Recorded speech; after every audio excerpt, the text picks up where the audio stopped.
자, 다음으로 이제 자, 전기 에너지 수송이라고 하는 파트는 쉬운 부분이 아니라서 정신 반짝 차리고 오셔야 되는데 사실은 그렇다고 해서 뭐 어마무시하지 않아요. 어차피 통합과학 내용이야. 물리 1도 아니고 물 2도 아니야. 그래서 기본만 제대로 잡고 가자는 거죠. 우리가 또 기본 잡는 건 더럽게 잘해요. 자, 그래서 전기 에너지 수송이 어떻게 일어나느냐 요거 보시면 돼요.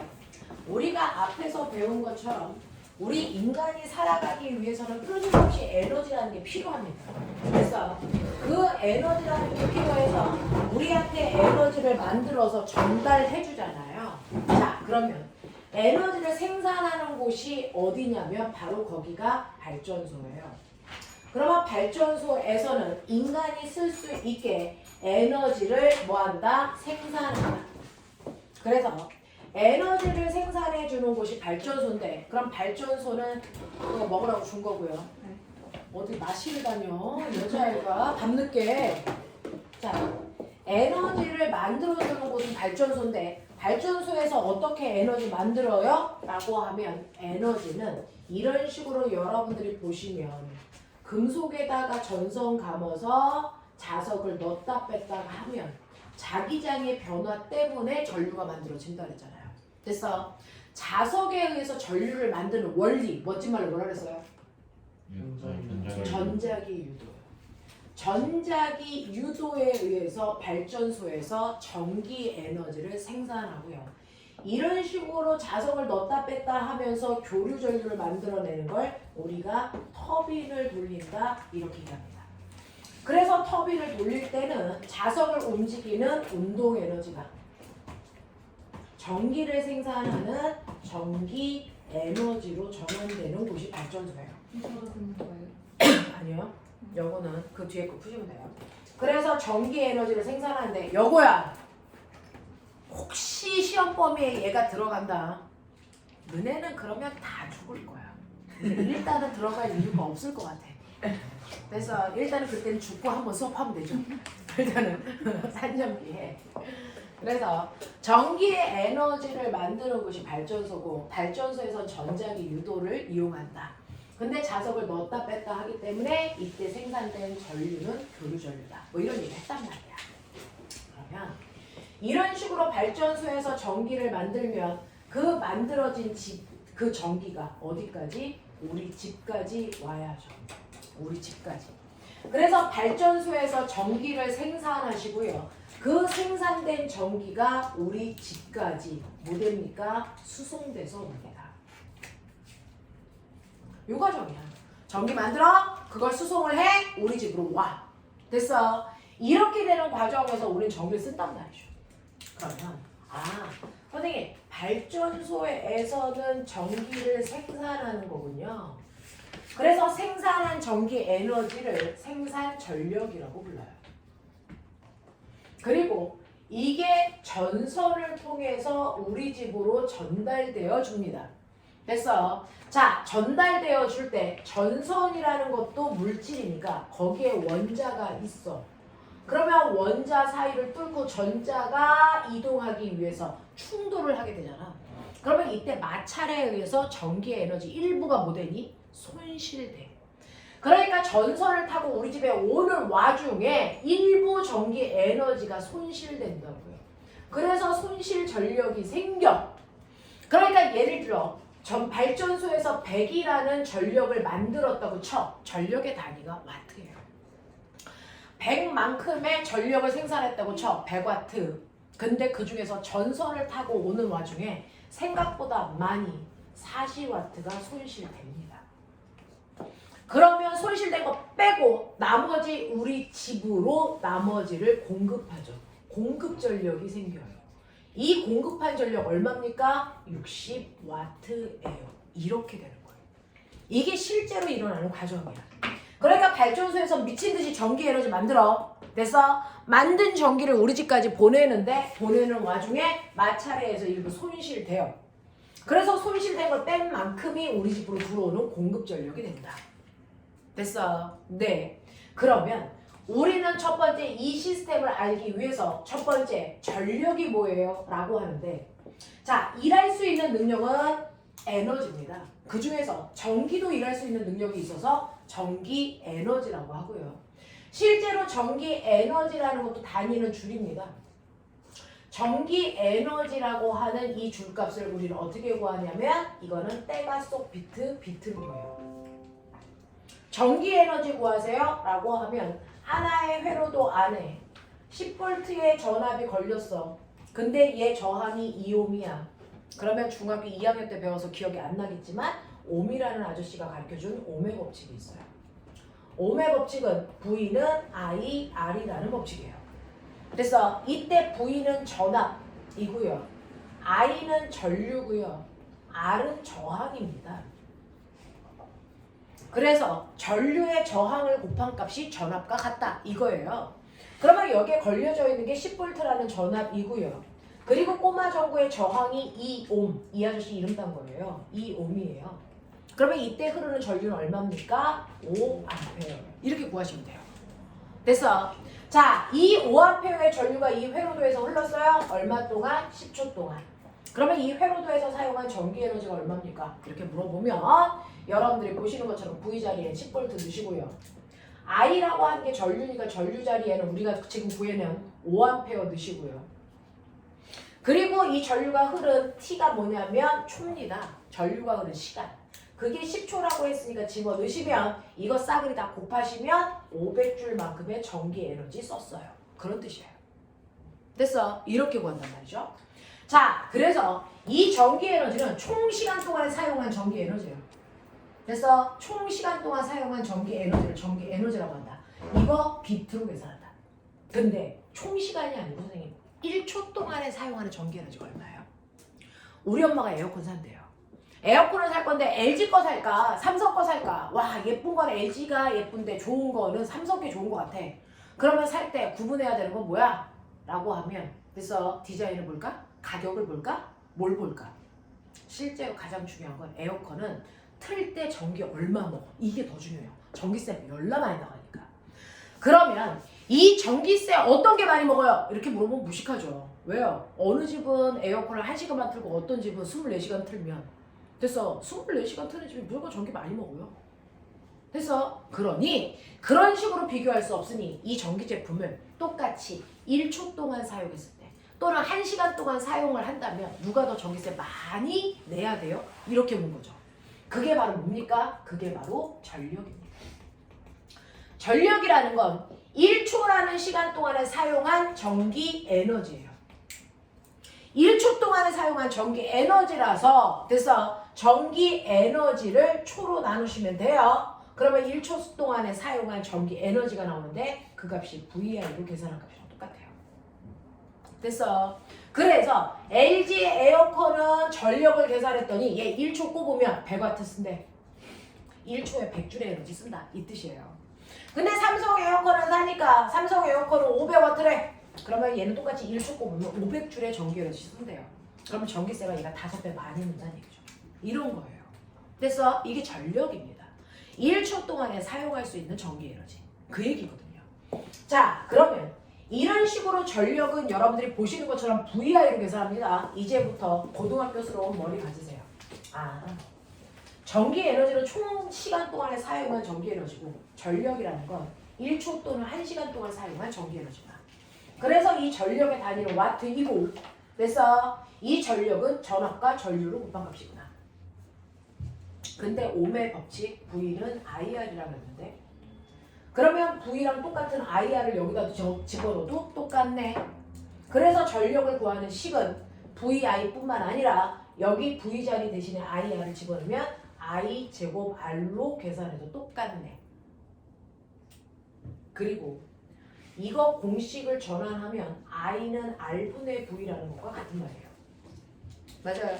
그러면 여기에 있는 I 자리에 I라고 안 하고 I랑 똑같은 R분의 V 넣어도 합법적이에요. 그렇다면 얘는 뭐가 됩니까? R분의 V제곱이라는 식도 전력 구하는 식이죠. 그래서 우리는 W는 VI라는 식만 외웠지만 옴의 법칙을 대입하면 얘가 변형된 식이 생긴다. 그래서 이 세 가지 식이 전력 구하는 식이다. 됐어? VI, 또는 i제곱 r 또는 r분의 v제곱 다 전력 구하는 식이에요. 그러니까 시험 문제를 풀 때 전압과 전류 줬다? 그럼 이거 두 개 곱하시면 전력이죠. 근데 전압은 안 주고 전류와 저항만 줬다? 이렇게 곱하시면 되겠죠. 굳이 전압 안 구해도. 됐어? 또는 저항과 전압만 알고 있다면 r분의 v제곱에 너도 전력 구할 수 있다는 얘기예요. 됐어? 근데 은호야 자꾸 잘 거면 집에 가세요. 신경 쓰여. 그러면 발전소에서 만들 수 있는 생산 전력이 얼마인지를 계산하고 싶어요. 이 발전소는 얼마만큼의 전력을 생산해? 됐어? 생산하는 전력이 많아야 우리가 전기를 잘 쓰죠. 됐어? 그게 더 좋은 발전소잖아요.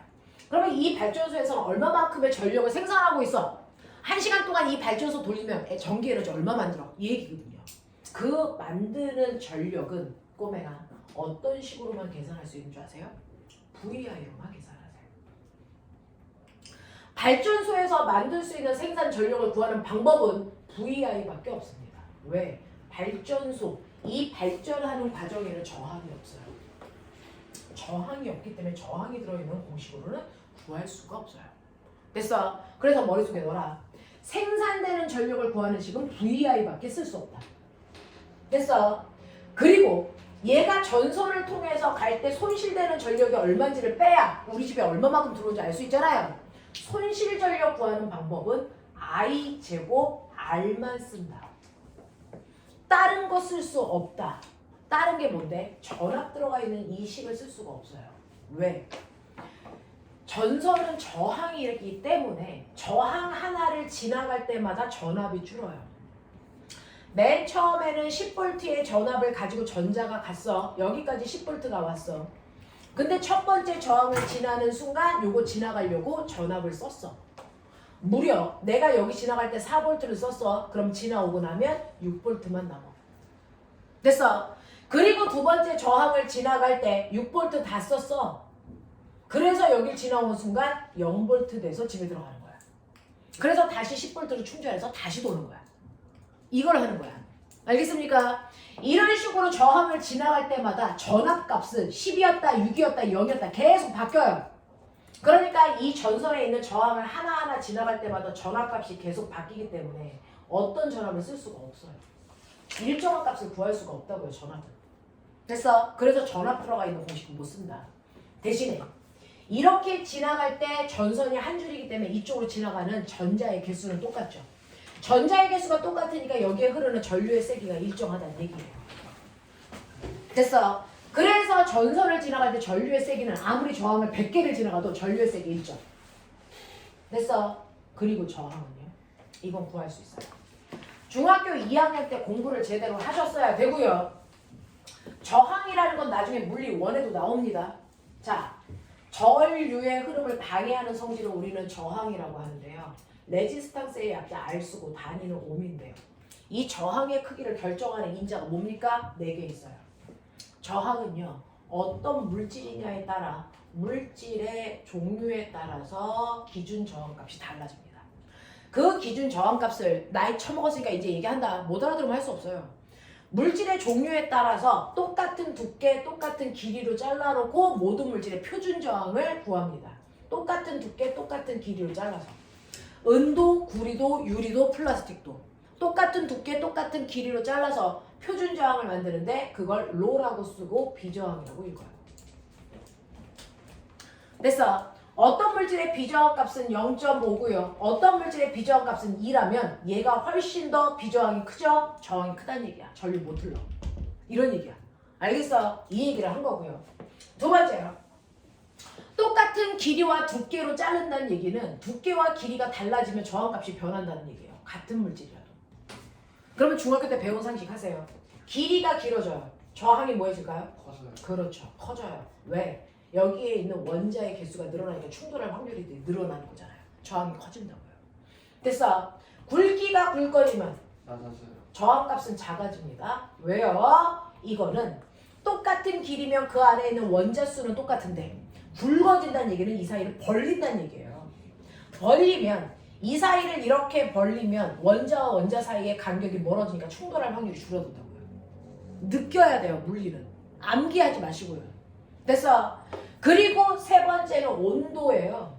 온도에 따라 저항 어떻게 돼요? 이거 물리 시간에 배우시는데 온도에 따라서 저항값이 커지는 I는 도체입니다. 온도가 높아지면 오히려 저항값이 작아지는 물질도 있어요. 이게 부도체와 반도체예요. 우리는 지금은 여기까지 온도까지는 필요 없으니까 이거 3개만 보시면 되는데 그래서 실제로 물체의 저항은 어떻게 되고요? 저항은 비제어항에다가 굵기분의 길이 하시면 되거든요. 근데 우리 집까지 올 때 전선은요 이미 길이 결정되어 있고 굵기도 결정되어 있어. 그러니까 저항 계산할 수 있어. 알겠어? 그래서 주어진 저항값이 있단 말이죠. 무슨 말인지 알겠냐? 그래서 저항값은 이미 결정되어 있고 전류값도 우리가 알 수 있기 때문에 이걸로 손실되는 전류 계산하면 된다. 그래서 그거 뺀값 이렇게 구했더니 100 이렇게 구했더니 40 뺀값이 우리 집에 공급되는 전력이라고요. 알겠어요? 그래서 전력 구하는 공식이 3개라고. 생산 전력을 구하는 공식은 하나밖에 없다. 손실 전력 구할 수 있는 방법도 하나밖에 없다. 헛짓하면 죽여버린다. 정해져 있다. 그러면 나는요 앞으로 과학자가 돼서 에너지에 대해서 연구하고 싶어. 사람들의 에너지를 많이 잘 쓰게 하고 싶어. 그럼 방법은 뭐야? 발전소를 많이 만들어서 생산 전력을 좋게 하든지 됐어? 아니면 생산 전력을 100% 다 쓸 수 있게 손실 전력을 줄여주든지 이걸 연구하면 되잖아요. 그러면 인간이 쓸 수 있는 에너지가 늘어나는 거 아닙니까? 됐어? 그 중에서 가장 좋은 건 뭐야? 발전소 많이 짓는 건 한계 있어.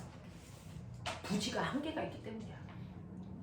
그러면 발전소를 더 이상 늘릴 수 없다는 얘기는 오는 길에 손실되는 양이 무려 100분의 40이 손실되잖아요. 그러니까 손실률을 급감시키면 돼요. 됐어? 100만큼 보였는데 100만큼만 쓸 수 있게 손실률을 0이 되게끔 하면 발전소 2개 지을 거 1개만 줘도 되잖아요. 이런 얘기잖아요. 손실률을 줄이는 연구를 하는 게 좋단 말이죠. 그러면 손실률을 줄일 수 있는 방법? I제곱 R값을 감소시키면 되죠. 와! 그러면 저항을 줄이면 되겠네요? 이거 못 줄여. 너네 엄마 때문에. 왜요? 저항을 줄이려면 어차피 비저항은 우리가 굴이 쓸 거니까 한정되어 있고요. 굵기분의 길인데 저항값을 줄이려면 길이를 짧게 해야 돼. 무슨 말인지 알아? 발전소를 우리 집 코앞에다 지면 돼. 그거 엄마가 좋아할까? 싫어하죠. 집값 떨어져요. 됐어? 발전소를 도시 한가운데에다가 설치하면 됐어? 오염물질도 많이 생기고 위험하기도 하고 됐어? 시끄럽기도 하고 그래서 집값이 뚝뚝 떨어지니까 도시 한가운데 못 세워. 그래서 사람이 없는 곳에다 설치하는 거야. 됐어? 그러면 선생님 길이는 줄일 수 없네요. 네, 거리는 못 줄여요. 그럼 굵게 할까요? 그러면 설치비도 많이 들고요. 됐어? 네, 이거 보수공사도 어려워요. 그래서 굵게 하는 방법도 할 수 없어요. 그러니까 보편적으로 저항을 감소시키는 방법은 쓸 수 없는 방법이에요. 그러면 어떻게 해요? 전류를 최소한으로 줄여야죠. 전류를 줄여야죠. 그래야 저항을 줄일 수 있어요. 아니, 손실 전력을 줄일 수 있어요. 알겠습니까? 그러면 정신 차려라. 나중에 헛소리 질문하면 죽여버린다.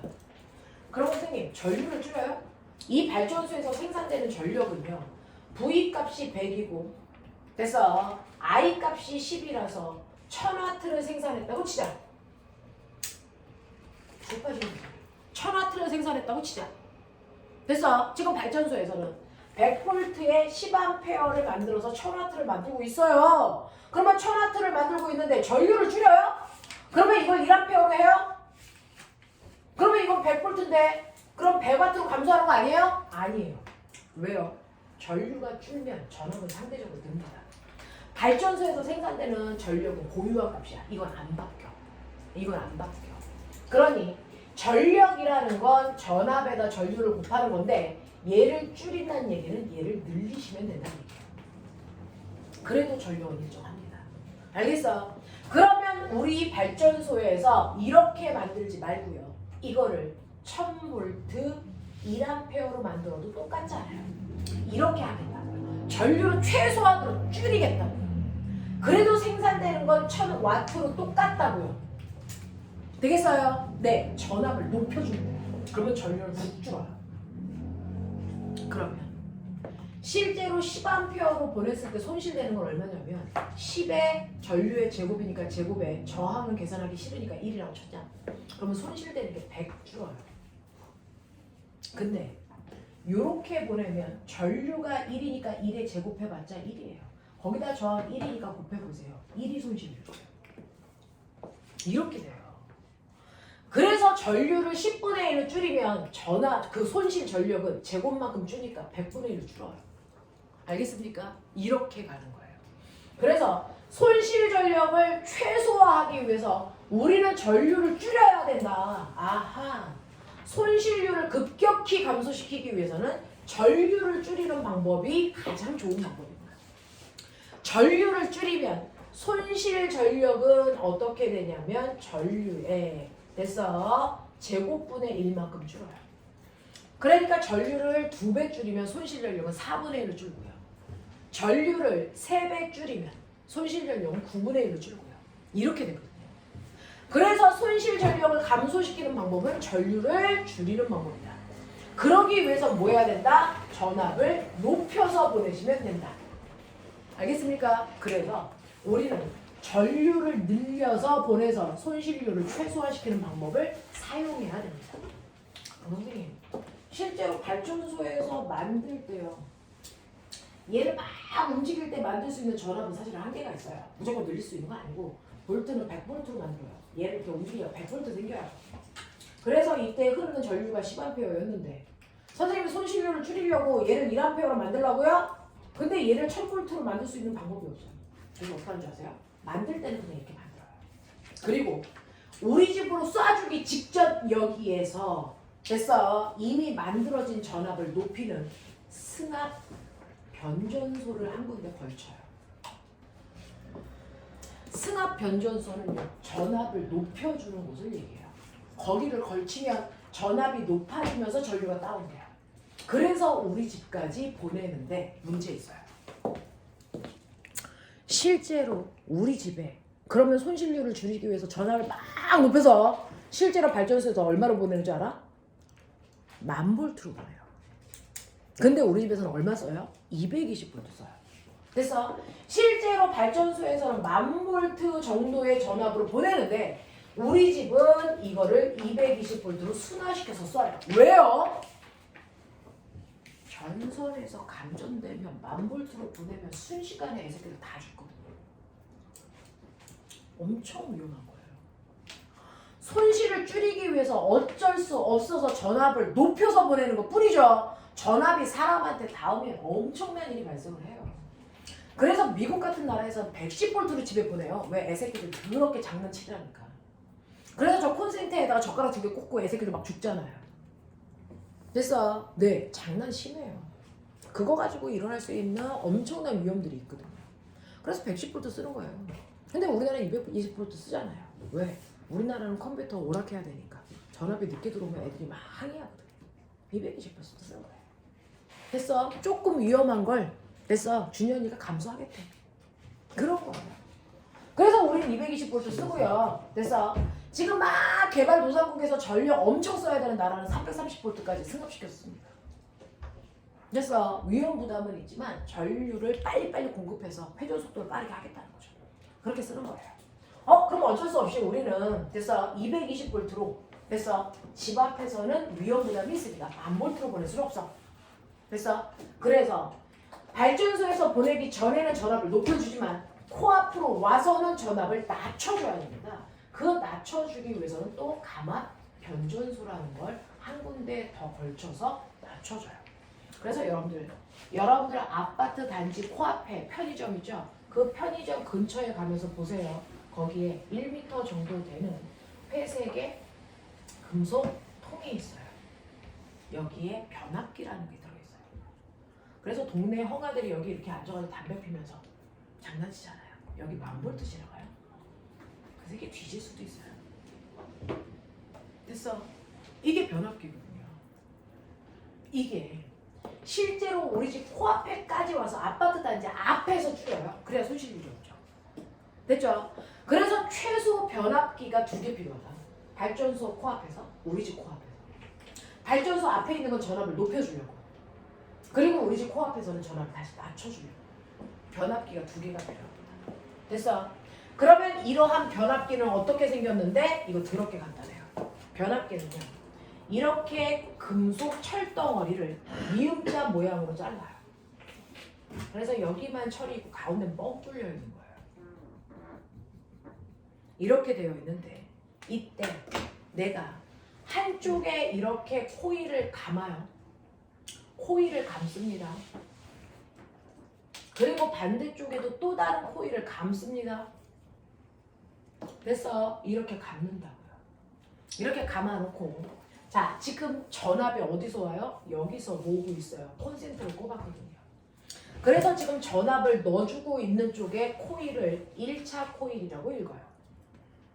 그 1차 코일에 전압이 들어오면 전압을 변화시켜서 공급해줍니다.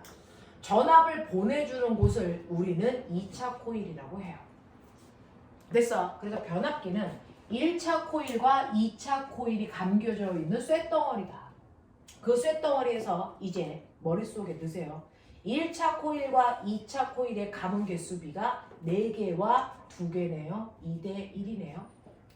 그럼 반드시 들어오는 전압과 나가는 전압의 비율도 반드시 2대 1의 크기 비율을 갖는다. 예외는 없다. 코일 감은 개수비가 무조건 전압 비율이다. 됐어. 그러니까 만약에 이쪽에서요. 됐어. 네, 400V가 들어왔다면 나갈 때는 200V로 나간다는 뜻이다. 됐어. 400V로 들어온다면 얘는 반드시 나갈 때는 2대 1로 줄어서 200V로 나간다는 뜻이다. 됐어요? 네. 자, 그런가 하면 이때 들어오는 전류는 어때요? 전류는 무조건 코일 감은 개수의 반대다. 얘는 비례관계, 얘는 반비례관계. 그러니까 코일 감은 개수비가 2대 1이면 전류 비율은 거꾸로 1대 1이다. 무조건. 그러니까 400V에 1A가 들어왔다면 나갈 때는요. 그래서 얼마로 간다? 2A로 간다. 왜요?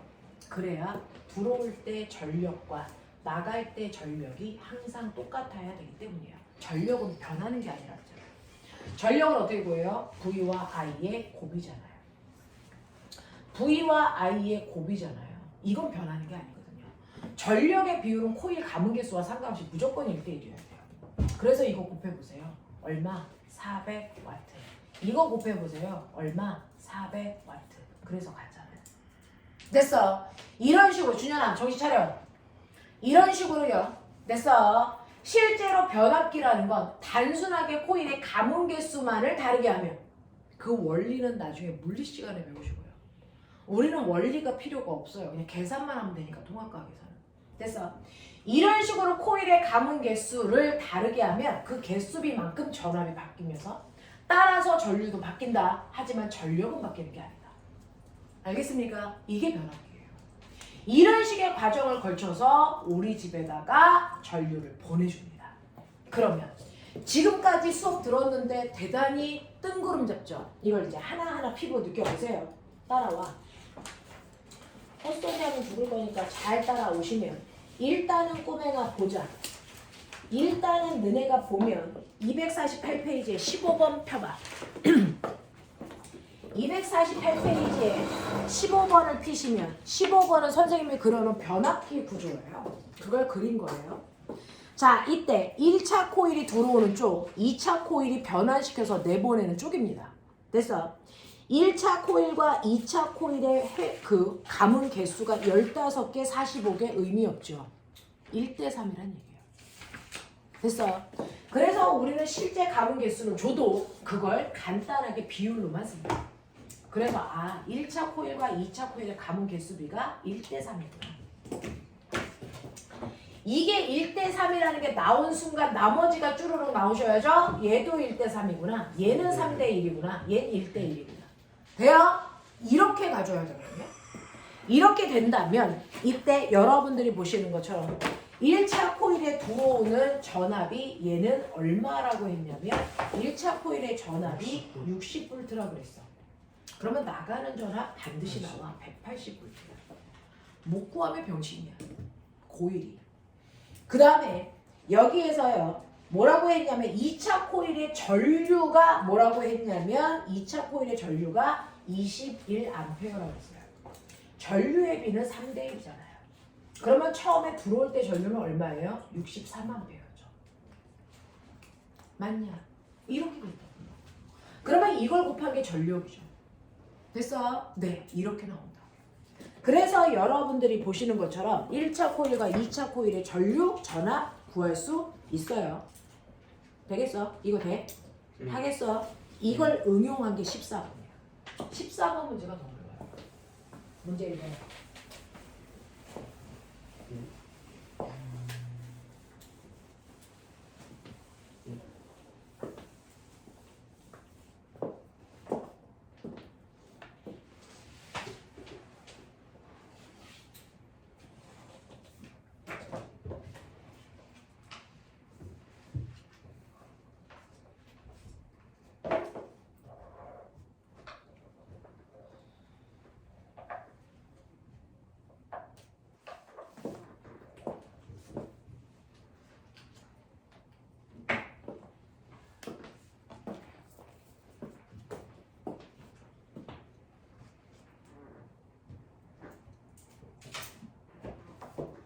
이거 그대로 수능이에요. 그러니까 수능에서 따온 거예요. 물리원 그대로 압축편입니다. 자, 보시면 거기에 1차 코일과 2차 코일의 가문 개수비를 줬어요. 이게 얼마냐면 가문 개수비가 1대 3이래요. 그러면 아무 생각하지 말고 그대로 전압의 비율, 전류의 비율을 그대로 쓰시면 돼요. 됐어. 1대 3이고 3대 1이라는 거 써놓고 생각하는 거예요. 전력의 비율은 똑같아야 된다고 말씀드렸어요. 그렇죠? 이렇게 써놓고 이제 보자, 상황을. 상황을 보면 이때요. 됐어. 1차 코일 쪽에 들어오는 전압을 얼마라고 줬어요? V라고 줬어요. 됐냐? 1차 코일 쪽에 전압이 V라고 써져 있어요. 그러면은 당연히 여기가 V면 1대 3이니까 2차 코일의 전압은 3보이어야 됩니다. 되겠어? 그 다음에 오메 법칙에 의해서 전류는 어떻게 됩니까? 그러면 2차 코일 쪽에 전압이 3보이가 들어오는데 거기 잘 보세요. 2차 코일의 저항 줬어요. V는 R이잖아요. 그러면 I는 R분의 V라는 걸 납득하셔야죠. 그 중에서 2차 코일 쪽이니까 2차 코일에 흐르는 전류는 2차 코일에 흐르는 저항에 2차 코일의 전압을 나누시면 되겠죠. 이때요. 2차 코일에 흐르는 전류는요. 2차 코일에 흐르는 전압이 3V라고 되어 있어요. 3V. 그리고 저항은 R이라고 되어 있어요. 그러니까 전류라고 해서 전류를 찾지 말고요. 그냥 이렇게 쓰시면 이게 2차 코일의 전류예요. 됐어? 그래서 2차 코일의 전류는 R분의 3V라고 쓰시면 되는데 보셨어요? 1차 코일과 2차 코일의 전류의 비율이 3대 1이에요. 그러면 2차 코일의 전류가 R분의 3V면 1차 코일의 전류는 R분의 얼마? 9V이다. 못 쓰면 병신이죠. 이렇게 합니다. 이런 식으로. 되겠어요? 자, 그래서 네가 본 것처럼 그래서 2차 코일에 흐르는 뭘 구하라는 거야? 2차 코일 뭘 구하라는 거죠? 2차 코일에 흐르는 전압과 1차 코일에 흐르는 전류를 물어봤을 거야. 이런 식으로. 됐어? 바르게 연결하고 찾으시면 되겠죠. 이런 식으로 간다. 네. 근데 전압하고 전류하고 다른 게 뭐예요? 전압하고 전류하고 다른 건 미친 듯이 많죠. 이렇게 안에 흐르는 전자들의 흐르는 양을 표현한 건 전류고요. 그 전류가 흐르기 위해서 뒤에서 밀어주는 힘의 세기를 전압이라고 하는 거죠. 중학교 2학년 때 내가 너네한테 그렇게 가르쳤는데 이런 개자식들이 여기서 응을 한대. 자, 이렇게 되는 거예요. 그래서 전압은 힘, 전류는 지나가는 전자수 이렇게 생각하면 되죠. 오케이. 네, 이렇게 됩니다. 새로운 사실이 알았어요. 네, 아셨으면 됐어요. 이제 알아서 좀 답답하긴 하지만 인정. 자, 그 다음에 넘어가 볼게요. 또 있어요? 아이 미친 새끼들. 그냥 정신 안 차려 진짜. 이 새끼들이 이런 시간 방송 같은 거 장난을 주인이 오래 살겠다. 평생 먹을 욕을 한순간에 해줘. 아이고 늘 듣던 말인데. 우리는 이제 집 가서 게임 키면 이제 항상 듣단 말이야. 자, 보시면요. 이제 우리는 고기까지는 간단해요. 간단했단 말이야. 그래도 그 문제 또한 이 문제가 20문제였어요. 그래서 수능에서 나온 거고 이제 여기서 한 단계만 올려서 문제를 풀면 끝날 것 같아요. 자, 보시면 250페이지 왔어요. 학교 가서 병신처럼 학교에서 질문하지 마시고 그래서 알아듣고 가십시오. 알아듣고 가십시오. 무슨 잘 가르쳐줘요. 네? 학교 선생님들 다 잘 가르쳐요. 네, 그래서 거기 학교에서 이상한 짓 하지 말고요. 지금 학원에서 한 번 듣고 학교에서 한 번 들으면 내용이 완벽하게 정리가 되겠죠. 꼭 그렇게 하시면 돼요.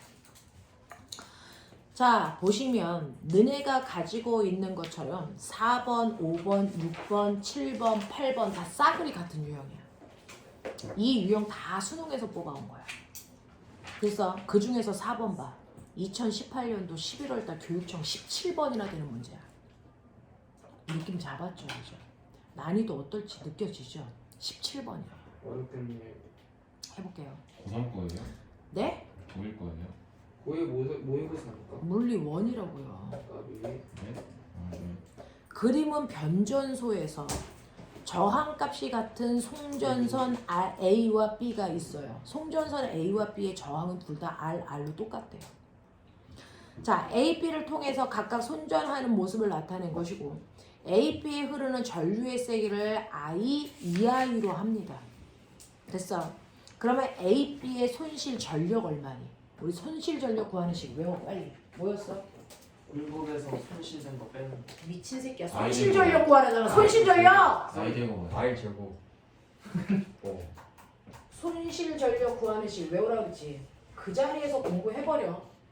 손실 전력 구하는 식 어떻게 한다 그랬어? 아닌가? 뭐야? I 제곱 말하는 거 I 제곱알 맞잖아요. 끝난 거 아니에요? 어차피 A라고 하는 송전선과 B라고 하는 송전선에 뭐가 똑같다고요? 저항값은 똑같다고요. 근데 전류의 세기가 이게 수능의 17번이야. 병신들이죠. 진짜 어렵다. 얘네들의 전류를 얼마를 흐르게 하냐면 여기는 I요. 여기는 2I요. 근데 이거의 제곱만큼이 손실률이라고요. 그러니까 얘 손실률은 I제곱 R이고요. 얘 손실률은 4I제곱 R이라고요. 그러니까 손실률이 1대4라고요. 이게 17번 문제라고요. 병신들이죠. 이게 물리라고요. 정확하게 꼬맹아 포인트를 잡고 가면 물리처럼 간단한 관계 없어요. 그걸 못 잡으니까 헛짓하는 거죠. 그렇구나. 5번 봐요. 그렇구나. 하나라도 더 풀어줄 테니까 잘 듣고. 됐어. 자, 그림은 변전소에서 송전선 AB를 통해서 2P, 3P라는 전력을 각각 보냅니다. 요번에는 변전소에서 보내는 전력이 달라요. 됐어. 변전소가 있는데 이 변전소에서 A를 통해서는 얼마를 보낼 거냐면 2P를 보내요. 됐어. 그 다음에 B라고 하는 선을 통해서는 얼마를 보낼 거냐면 전력 3P를 보낸대요. 이렇게 보낸대요. 자, 이렇게 보낼 때요. 됐죠? 여기에서는 1V로 보내고요. 여기서는 2V의 크기로 보낸다. 뭐 이런 느낌이야. 됐어? 전압을 다르게 보내는 거죠. 자, 이런 식으로 해서 각각 손전선에서 보냅니다.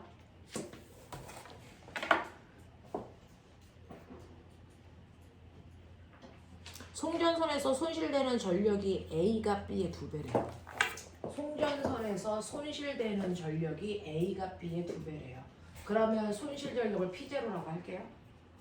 A는 2P0, B는 P0의 손실력이 있다. 이런 얘기예요. 느껴져요?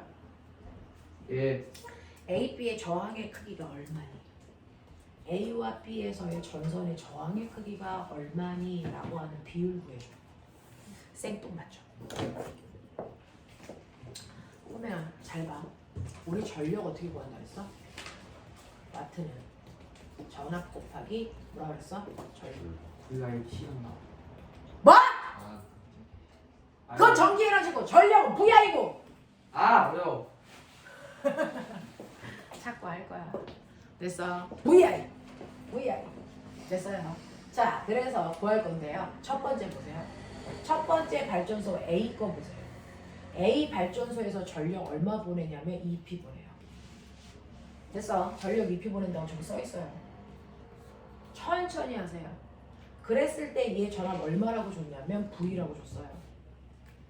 그러면 나는 V에다가 여기에 2i를 곱한 값을 그냥 2p로 할 거야. 내가 정한 거야. i는 안 줬잖아. 내가 준 거야. 그래서 여기에서 2vi를 나는 2p로 놓을 거야. 그 얘기야. 그러면 B는 어떤 줄 아세요? 얘는 3p여야죠. 그러면 2p를 2vi로 놨으면 3p는 3vi가 되게 하면 되잖아.